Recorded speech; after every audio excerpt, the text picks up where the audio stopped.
नमस्कार दोस्तों, जय जोहार। मैं कौशल तिवारी और बिहनिया संझा में आपका स्वागत है।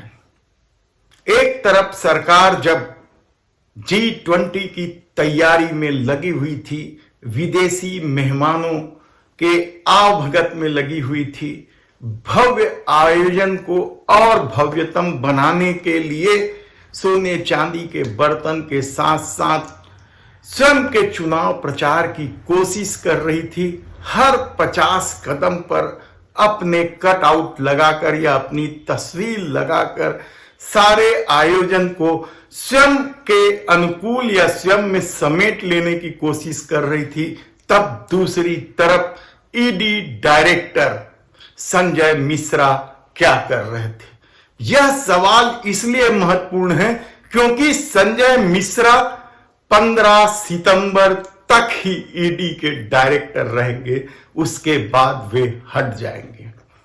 ऐसे में उसके ऊपर सबसे बड़ी जिम्मेदारी तो यही है कि किस तरीके से कुछ राज्यों के बड़े नेताओं को अपने घेरे में लेना। और विरोधियों का दावा है कि यह सब सरकार के इशारे पर हो रहा था। यानी इन 4 दिनों में बड़ा खेल होने वाला है। इंडिया गठबंधन को तोड़ने की बड़ी कोशिश होने वाली है और इस बड़ी कोशिश में नए नए आरोपी तलाश किए गए हैं। उन्हें इस दौरान समन्स जारी किया जा रहा था, नोटिस जारी किया जा रहा था। देश के प्रधानमंत्री नरेंद्र मोदी की सबसे बड़ी दिक्कत तो यही है कि इंडिया गठबंधन के बाद उनकी जमीन खिसकती नजर आ रही है, सत्ता जाते दिख रही है। ऐसी परिस्थिति में क्या यह एक बड़ा प्रयास है कि किसी भी तरीके से इंडिया को तोड़ दिया जाए? यकीनन आप विश्वास नहीं करेंगे कि किस तरीके का खेल खेलकर नए सिरे से उन नेताओं को इंडिया से अलग करने की कोशिश की जा रही है, जिसमें सबसे बड़ा नाम है ममता बनर्जी का। ममता बनर्जी से भारतीय जनता पार्टी खौफ खाती है, कहा जाए तो गलत नहीं होगा।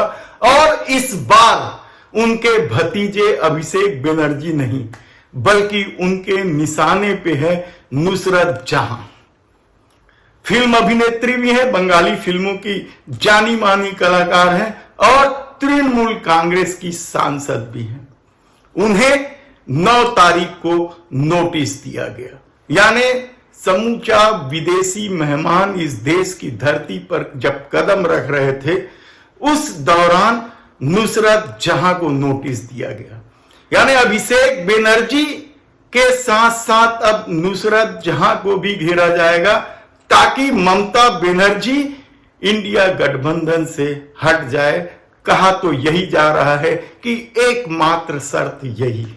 दूसरा राज्य पे आप आएंगे तो वह है महाराष्ट्र, जहां के बारे में कहा जा रहा है कि तमाम तोड़ फोड़ के बाद भी भारतीय जनता पार्टी की स्थिति यह है कि वह 2.5 अंक नहीं छू सकती। तब ऐसी स्थिति में महाअघाड़ी को कैसे तोड़ा जाए, इंडिया गठबंधन को कैसे तितर बितर किया जाए, इसलिए एक बार फिर उद्धव ठाकरे को निशाने पर लिया गया है। शरद पवार तो है ही है निशाने। इस तरीके से अजीत पवार को उप मुख्यमंत्री बनाया गया, वह भी किसी से छिपा नहीं। लेकिन उद्धव ठाकरे को निशाने पर लेने के लिए इस बार नई कोशिश की गई है और ये कोशिश की गई है देश के सबसे बड़े महानगर पालिका की अध्यक्ष रही पेंढेरकर। पेंढेरकर उद्धव ठाकरे की सबसे करीबी नेताओं में से एक है और उन्हें नोटिस जारी किया गया। दरअसल महाराष्ट्र की राजनीति साफ तौर पर कह रही है कि वहां महाअघाड़ी यदि एक रहा तो भारतीय जनता पार्टी 2.5 भी नहीं छू पाएगी। तब ऐसी परिस्थिति में सबको तितर बितर करना बेहद जरूरी है और इस खेल में या इस पूरे घटनाक्रम में निशाने पर अभी भी शरद पवार और उद्धव ठाकरे हैं, इस तोड़ फोड़ की राजनीति के बाद भी। तीसरे नंबर पर तेलंगाना में हालांकि जिस तरीके से खबरें आने लगी थी कि वहां के मुख्यमंत्री चंद्रशेखर राव अपनी बेटी के ईडी की नोटिस के बाद शांत हो गए हैं, लेकिन भीतर खाने से यह भी खबर थी कि वह कभी केजरीवाल से मिल रहे हैं तो कभी ममता बनर्जी से मिल रहे हैं, और शायद यही वजह है कि एक बार फिर के कविता को नोटिस दी गई है। यानी आप किसी भी हाल में इंडिया गठबंधन की तरफ देखेंगे नहीं, अलग थलग रहें, भले आपकी राजनीति खत्म हो जाए, यह साफ संदेश है। चौथे राज्य में जो नंबर आता है वह है खनिज संसाधनों से भरपूर राज्य झारखंड। वहां एक बार फिर हेमंत सोरेन को नोटिस दी गई। हालांकि हेमंत सोरेन को नोटिस उस समय दिया जा रहा है कि जब वे प्रधानमंत्री के साथ नीतीश कुमार और जो बाइडेन सब साथ खड़े थे, उसी दौरान उनके घर पर नोटिस चस्पा की गई। लेकिन इस सब से भी इतर एक और राज्य है, हालांकि वह कांग्रेस का राज्य है। वहां क्या ध्येय है यह अभी पता नहीं चला, लेकिन कहा जा रहा है कि वहां दबाव है अडानी को खदान देने का, इसलिए वहां नए नए तरीके से लगातार यदि 100-200 छापे पड़ गए हैं कहा जाए तो गलत नहीं होगा। यह राज्य है छत्तीसगढ़। छत्तीसगढ़ के मुख्यमंत्री भूपेश बघेल पर दबाव बनाने के लिए अब उनके राजनीतिक सलाहकार विनोद वर्मा को ही नोटिस जारी नहीं हुई है या उनके यहां ही छापा नहीं पड़ा है, बल्कि उनके बीबी बच्चे सबको ईडी बुलवा रही है। क्या खेल है ये? क्या आने वाले दिनों में इसी तरह की राजनीति होगी? यकीनन, क्योंकि इस सत्ता का ध्येय हर हाल में अपनी अनुकूल राजनीति को कर लेना है, अपने औद्योगिक मित्रों के लिए ही काम करना है।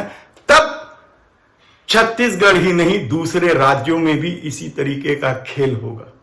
लेकिन क्या इससे 2024 की जो संभावित हार दिखाई दे रही है वह बदल जाएगी? कहना मुश्किल है, क्योंकि भूपेश बघेल तो कांग्रेस के हैं, उन पर इस तरह के दबाव नहीं डाले जा सकते कि आप अलग हो जाएं, हमें सहयोग करें, राज्य में आप अपने सरकार बना ले, केंद्र के लिए हमें सहयोग करें। यह बड़ा मुश्किल सा काम है, क्योंकि बहुत बड़ा संगठन है और ऐसे संगठनों में आसान नहीं होता अपने अनुरूप राजनीति को कर लेना, और शायद यही वजह है कि अब नए सिरे से उन्हें बदनाम करने की कोशिश। छत्तीसगढ़ को लेकर तमाम सर्वे साफ तौर पर कह रहे हैं कि भारतीय जनता पार्टी यहां विधानसभा की चुनाव बुरी तरीके से हार रही है। हालांकि यह सर्वे मध्य प्रदेश को लेकर भी है, तेलंगाना को लेकर भी है, मिजोरम को लेकर भी है, सब जगह हार रही है। और अब तो हैरानी की बात यह है कि राजस्थान में भी